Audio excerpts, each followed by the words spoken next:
put up a cartoon on Facebook. I shared it. I found it and shared it on Facebook. Very Facebookly thing to do. It was a cartoon quoting verbatim the insane, absurd things that have been said about so-called climate science since 1975 or so.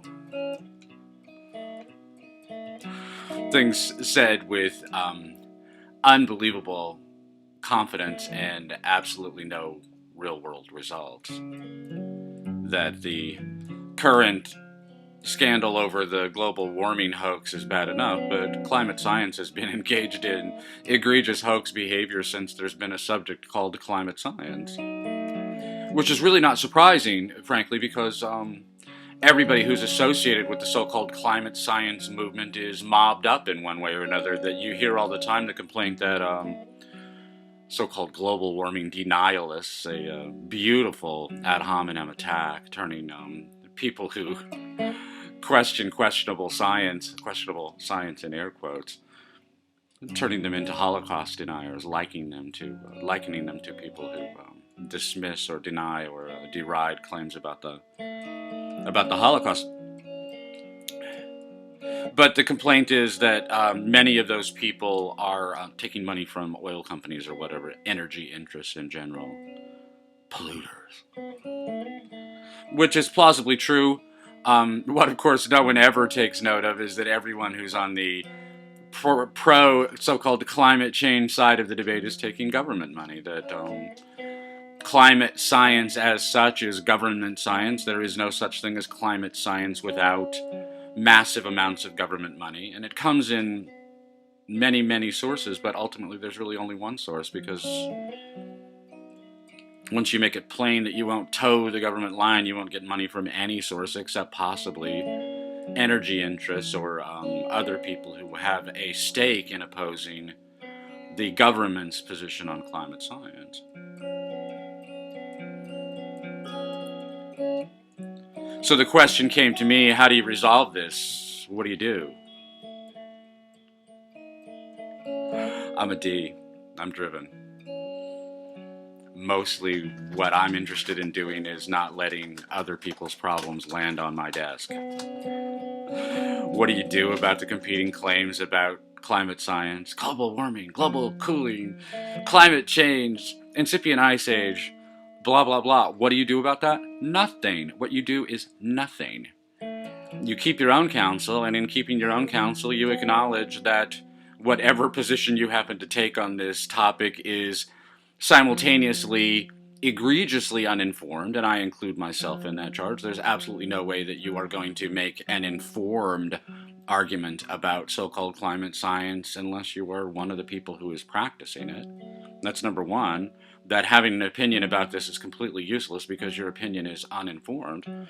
And second, and much more importantly, having an opinion about this is completely useless because it has absolutely no meaning or moment or benefit in the context of your real life, your actual real existential life, the life that you're leading.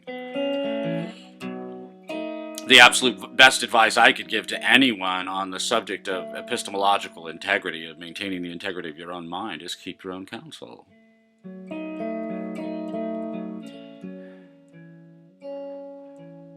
Anything that is thrust upon you, including this week's homily of the Church of Splendor, anything that is thrust upon you has an agenda behind it. And unless you know what that agenda is, you really can't evaluate what it is you're being asked to credit, what you're being asked to believe. If somebody took the trouble to breathe in order to capture a whole lot of breath, in order to turn it into speech and to make that speech as persuasive as possible, put as much emphasis as possible on the emotional factors, and wave your hands around a lot at the places in your theory that you really can't defend all that well. If somebody went to all that trouble, they did it for a reason. And that reason has to do with the speaker's interests and not yours. They may be aligned, they may coincide. The speaker may be looking out for your best interests or helping you to identify your own best interests, leading you to a better, happier, more productive, more fulfilling, more loving, more secure, more committed, more splendorous life. The speaker may well be doing that, but he may also be misleading you. I love that word, misleading, because it's all right there. We say, he misled me, he lied to me. Well, that's not what it means. It can mean that. It can mean that he deceived me in such a way that I made a poor choice. But the misleadership was to induce the poor choice, and the substance, the content, is less significant than the misleadership. And it is easily plausible that when someone, especially a stranger, is thrusting some vitally important news on you, the news is not vitally important to you, it's vitally important to the person doing the thrusting. And his reason for doing that is, the less you know about it, the more likely it seems to me that you are being misled. It's certainly reasonable to conclude that virtually everything that is being thrust at you is misleading you in one way or another, and typically a way that you can't identify, that you don't even know what it is. My grandfather, John Llewellyn Kasurik Sr., dead a long time now. Dead before we ever heard of climate science. Lucky man. But he used to say, don't believe anything you hear and only half of what you see. And that's a rule of thumb, but it is a very useful rule of thumb for establishing how you go about keeping your own counsel. That everything that you are likely to hear from the world outside your home and family is plausibly misleading in one way or another, and you don't know what that is. Don't believe any of it. And only half of what you see, because people who will mislead you with words will mislead you with images, performances, demonstrations, film footage. We were watching 2020 last night. I'm making this on a Saturday. We were watching 2020 on ABC last night, and they were covering news about a unfortunate manslaughter that occurred in the filming of a movie. But the news about the filming of the movie was itself a movie, that if you are able to separate yourself from what you're watching well enough to see how it's being put together, you can see how much footage they created to reenact this awful event, and literally created it out of whole cloth. It was actually fictional, in the sense that the scenery that they were showing you had nothing whatever to do with the events. It was there to create drama, and there was the ominous narration that you see on news reports, and there was the doompa, doompa, doompa music that tells you how important all this is, and the images that you saw had been tinted and manipulated in other ways in order to share the drama. And it was, it's infotainment. That's what it is. It is not really news. It is entertainment. It is there to do exactly the same thing as the situation comedies and the pretend dramas and the police procedurals and the reality shows and the news. All of these things are there to give you something to do while you're lounging around on the sofa, snarfing down potato chips. And they're all equally entertainment, but one of them you treat as being inherently credible because it's allegedly news. And the others, you understand, are fictional in one way or another, including the reality shows. God bless you, you're smart enough to know that the reality shows are all scripted too. But the news is scripted in exactly the same way, and it's scripted with tendencies that you don't know and plausibly can't identify, and therefore you have no way of knowing how you're being misled. That typically when you see things in the news that are ballyhooed as being brand new science, science proves this, science always proves that there's no such thing as free will, for example, 4 or 5 times a year. Science proves there's no such thing as free will. You would think that something as absolute as the transit of the stars wouldn't need so much reinforcement. The fact of the reinforcement tells you that it's false. But anything that is thrust at you as being a brand new discovery of science is almost certainly propaganda in one way or another, because truly new ideas in science take 3 generations to take root. The existing power elite in the scientific community will hate the new idea, will denounce it, will insist it can't possibly be true. The denunciations will be vituperative to the point of being to being insane. I mean, the vituperation of a brand new idea is such that one of the ways you have of telling that it might be worth looking into is how crazy it makes the established academic elite. But it is the students of their students who will bring that new idea into the classroom, and until that time, it will it will molt. It will sit and wait. It will sit on the shelf, possibly to be forgotten. But if it is to be remembered, it will be remembered by students long removed, professors long removed than the original professors who denounced a new idea. And so this is one of the ways you have of judging the crap that's thrust at you.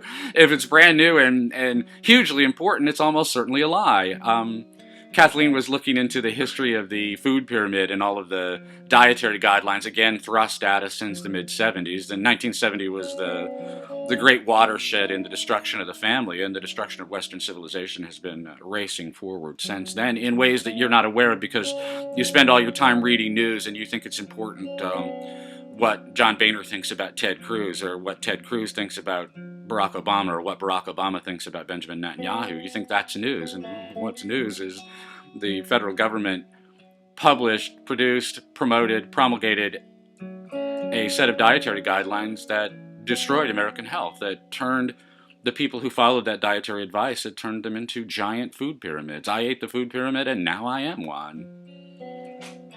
These vastly enormous manatees that you see waddling around in the world, they are not normal, and they were not at all common in 1975 when we started to benefit from all of this crap government science in a big, big way.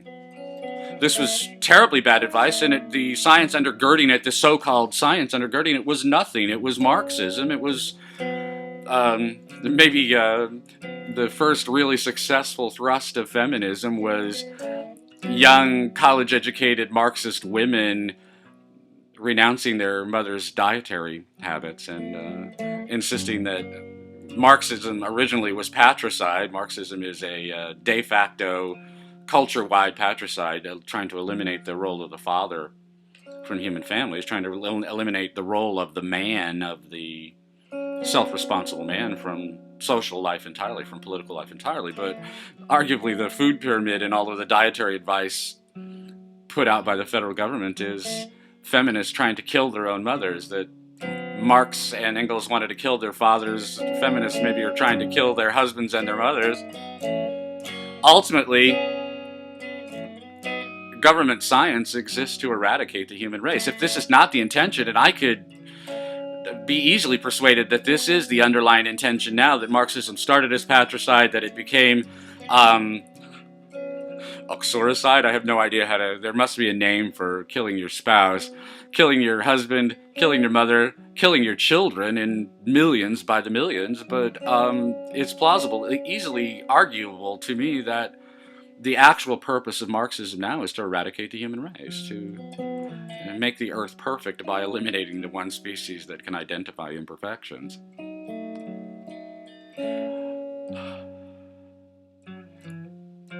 But what an excellent reason to believe none of what you hear and only half of what you see is the recognition that you are being misled and you don't know how or why, to what end, but it is within the realm of plausibility that you are being misled in such a way that you and everyone else will become complicit in the extermination, eradication, incineration of a human race.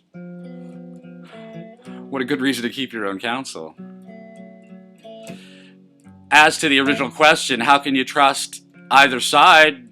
I don't trust either side, but if you're looking for a way of evaluating the people that you're listening to, consider how many funding sources are available to them. So if you insist that every possible source of funding for so-called science is corrupt, I don't insist on arguing with that.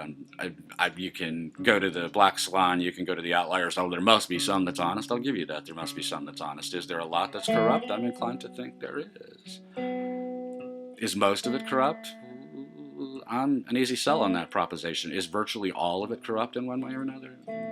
I don't have any reason to dispute that proposition. I don't have any, there's no dog I have in this race that requires me to insist that I trust this guy. I trust my physician, Dr. John Madden in Glendale, Arizona. I trust him. I've been going to him forever. And I know why I trust him. I trust my wife like I trust nobody in the world. Like I've never trusted anybody ever in my life. I know why I trust her. If I don't know why I trust you, I don't trust you. And if I have a good reason to suspect that you might be misleading me, I trust you even less. And if I don't have any reason to listen to you in the first place, I don't listen to you at all. But the availability of alternative funding sources is one way that the people funding this so-called research, the so-called science, the people funding it are incentivized to keep their demands for misleading reasonable, because the researcher has the alternative of going to someone else. No one in government science has this alternative. I don't really care where they get their money. And as I said, there are lots and lots of funding sources, but there really is only one funding source. And if you bite that hand that is feeding you, it will never feed you again. And this puts the entire enterprise into doubt for me, because it is one thing to say something new and startling and reasonable and useful and truthful, and yet nevertheless disquieting or even revolutionary. It is one thing to do that if your own livelihood is not threatened. And it is another thing, quite another thing entirely, to insist that some six-figure researcher, some family man, family woman making a decent living in a government lab is going to give up that income in order to tell you the truth. No. Bet on the lie. That if your praxis, if your teleology depends on other people betraying their own lives, livelihood, their own marriages, their own families, their own homes and happiness, if you depend on them to betray everything they have in the world for your sake,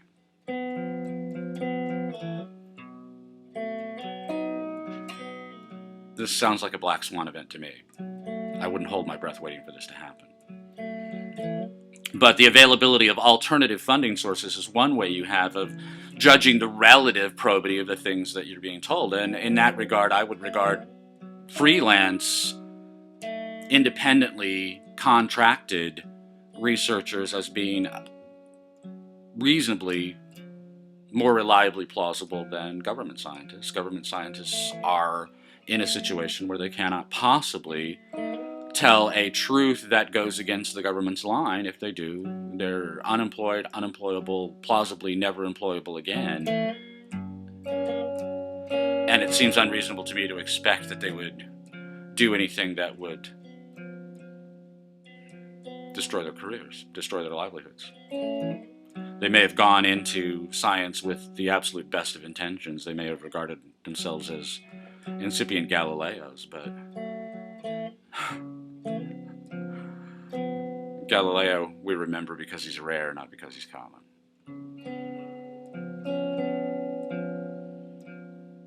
I will note that the same situation really obtains with the press, that despite all of the many different news outlets there are out there, there really aren't all that many, that they all have a very small number of owners, and meanwhile they have this fraternity of propaganda, the way it looks to me, that makes sure that anybody who doesn't toe the line becomes unemployable. If you're not hired by Fox News, you won't be hired by anybody. And this makes the whole enterprise dubious, incredible, unbelievable. Because we know scientists at least have Galileo to turn to. The only good journalist I can think of in the entire history of journalism is H.L. Mencken, and journalists hate Mencken. He was mean.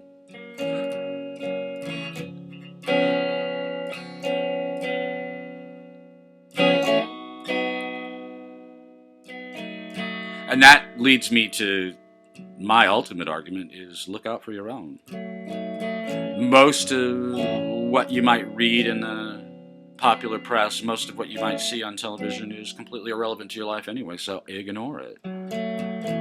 Don't consume it in the first place, and when you do, take account that you're almost certainly being lied to for reasons you don't know, in pursuit of agendas you know nothing about, by means you can't identify.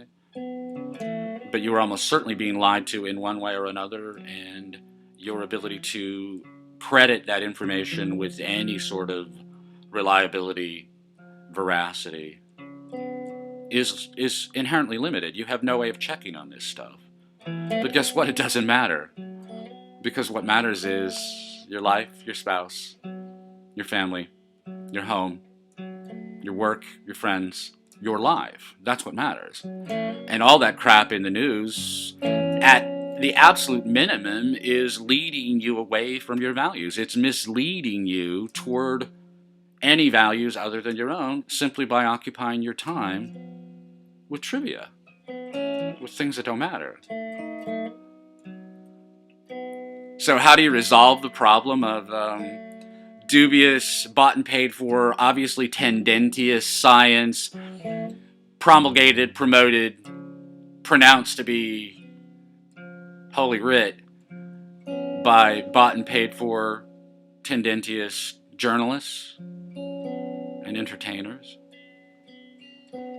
What do you do about that? You look out for your own. You attend to your own concerns. You live for your own values. You approach your hierarchy of values in its right order. And if you get to news as being a matter of vital importance to your life before you're in double digits in your hierarchy of values, I think you need to reshuffle it. You're getting it wrong.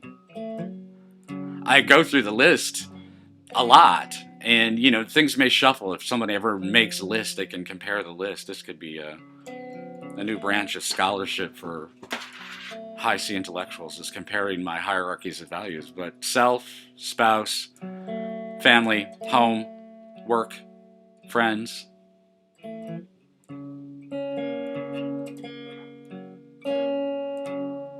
hobbies and avocations. You're going to be a long, long way down the list before general news about science or politics or celebrity fashions or the latest trend in alcoholic beverages or whatever the hell that they cover in the news. You're going to be a long way down your list of your hierarchy of values before you get to news as being any sort of value. And if you really take a look at what you're getting at it, entertainment, chewing gum, fodder like Cheetos, intellectual fodder, it's hugely plausible to be that you're wasting your time, and that by focusing on news, you're avoiding focusing on more important values on your hierarchy, and that's a mistake. An uncorrectable mistake. Your time on this earth is limited, and if you don't make the most of it, nobody's fault but your own. And if 50 million propagandists, scientists, and journalists, and entertainers, and blah, blah, blah, all of these people who are allegedly in the ideas business, but the ideas that they traffic in are only unimportant ones, only inessential ones, only trivia.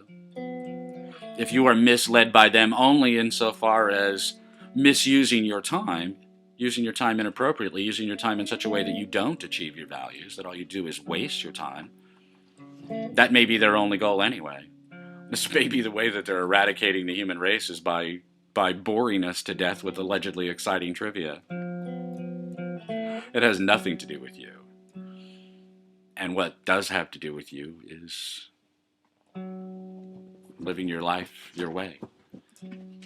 Making your best, most perfect self from the inside out, and deploying that self in the world outside your mind in order to achieve your values, to achieve what you really want from your one unique, irreplaceable, finite, fleeting life.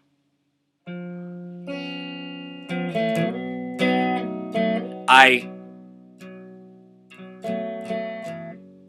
may talk about this more another day, because I equate this or connect this to the arguments that I make about the DISC system of personality types. I'm driven. We've mentioned this before. Ebony is clearly driven today. The black cat who's normally in these films is going completely nuts right now. But my style of thinking is very driven. Everything that I'm talking about here is a driven style of cognition, and the avid pursuit of allegedly documented information that we call science, and the worship that we have for science and scientists. This is representative of the cautious temperament, and the cautious temperament is useful where it's useful, and it is fundamentally useless where it's not. And so we become enthralled by cautious thinkers, and we suddenly think that what they have to say is important. It almost certainly isn't important within the hierarchy of your values. That the things that are important to you from the world of science were established hundreds or thousands of years ago, and the things that are being established in the world of science right now are almost always trivia, even if they do turn out to be true, which of course, as with global warming, the food pyramid, and many other branches of government science, they are not true. They are false. They are deliberately false. They are very carefully disguised falsehoods. They are wolves in sheep's clothing. And this is, frankly, the science destroying itself by destroying its reputation for probity. This is a big mistake, but it is a necessary consequence of putting too much credit into cautious thinking in the first place, and it will redound to the benefit of driven thinking in the long run, because driven thinking is appropriate to the pursuit of valid and valuable goals, and cautious thinking is butterfly collecting. What a wonderful butterfly collection. Now I'm bored. Let me get on with what I need to get done in my life. Get done what you need to get done in your life. Stop being misled. My name is Greg Swann. This is the Church of Splendor. I'm out of phase again this week because I am sales monstering with my time on Sunday mornings, so I can't be with you live, but an arguable benefit is that the guitar sounds somewhat better, just because the audio recording technology is better when I do it this way. But the sad news is the guitar is never good, it's just better. But I am so grateful to you for spending your time with me this morning, or whenever you saw this movie. I encourage you to pursue more homilies from the Church of Splendor. There are a lot of them by now. Support the church in any way you can. Go to selfadoration.com, look for the link, I don't go to your church, and you can contribute to the church. I need money. Give money. This is what you say at church. Give money. That's how you know it's a church. There's an offering plate. But I need more than money. I need your participation. I need your active, involved participation. And I'm eager to trade what I have to get it. But I'm grateful to you just for listening to me, because I'm looking to plant my ideas in your brain. I'm not trying to mislead you. I'm trying to help you lead yourself to a better life. But I'm grateful to you for taking the time to listen to what I have to say. So bless you. Thank you so much. I will talk to you next week. Thank you. Bye-bye.